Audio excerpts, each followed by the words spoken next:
Salah satu acuan yang kita gunakan untuk membeli sebuah ponsel baru adalah skor Antutu. Walaupun bukanlah sebuah hal yang mutlak, tetapi paling tidak bisa kita gunakan untuk mengira-ngira. Nah, untuk kali ini kita akan coba untuk sharing skor Antutu dari Samsung, Vivo Y12s, dan juga beberapa spesifikasi lain seperti sensor-sensornya gitu ya teman-teman. Cuman seperti biasa ya, sebelum kita masuk ke skor Antutunya, kita coba untuk lihat dulu untuk spesifikasi singkat dari Vivo Y12s ini. Oke teman-teman, kita coba untuk buka pakai AIDA 64 ya teman-teman ya. Di sini untuk RAM-nya itu 3GB dan internal 32GB. Nah, untuk dapur pacunya di sini menggunakan MediaTek Helio P35 atau ini bisa dibilang adalah chipset gaming di harga murah ya teman-teman. Kemudian juga ini untuk layarnya itu sebesar 6,5 inch, jadi agak sedikit gede juga ya teman-teman. Kemudian untuk baterai di sini sebesar 5000 mAh. Jadi kalau kita gunakan untuk hanya bermain game yang dikit-dikit gitu, ya standar, kalaupun lebih pun juga masih oke sebenarnya. Tetapi kalau untuk soal kayak bermain sosial media gitu, itu lama banget teman-teman, awet. Jadi kalau dibuat untuk kayak misalnya kerja, itu cukup banget teman-teman. Oke, langsung aja yuk kita coba untuk lihat skor Antutu dari Vivo Y12s ini dapat berapa. Ya, untuk skornya itu mencapai 112.228.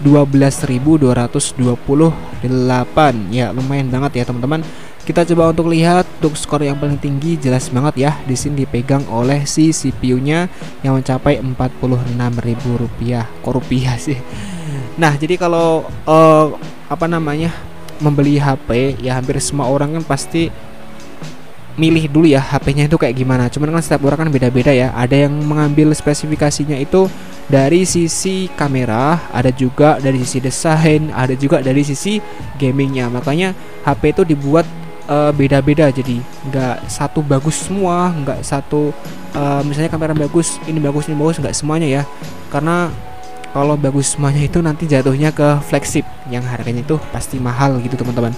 Nah, untuk soal spesifikasi lain udah ya. Ini kita masuk ke fitur yang lain di sini. Tadi teman-teman lihat kalau di HP ini udah sampai 10 multi touch. Jadi udah cukup lumayan kalau digunakan buat game.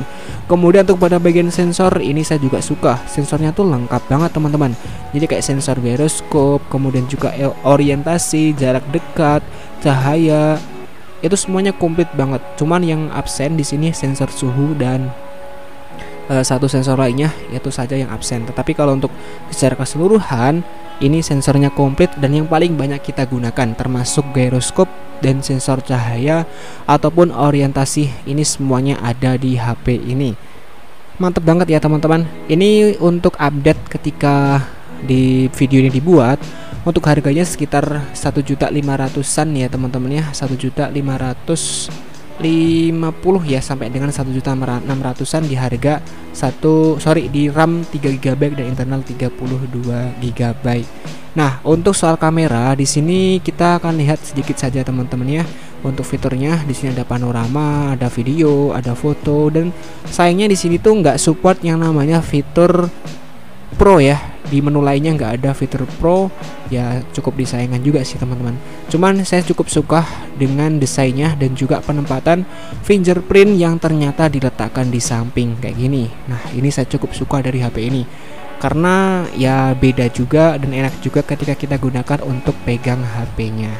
Baik teman-teman, jadi kurang lebih seperti ini untuk yang bisa kita sharing soal spesifikasi dan juga skor Antutu dari Vivo Y12s. Untuk soal kamera, teman-teman bisa cek di channel Epic Kamera. Sekian dari saya, semoga bermanfaat dan terima kasih.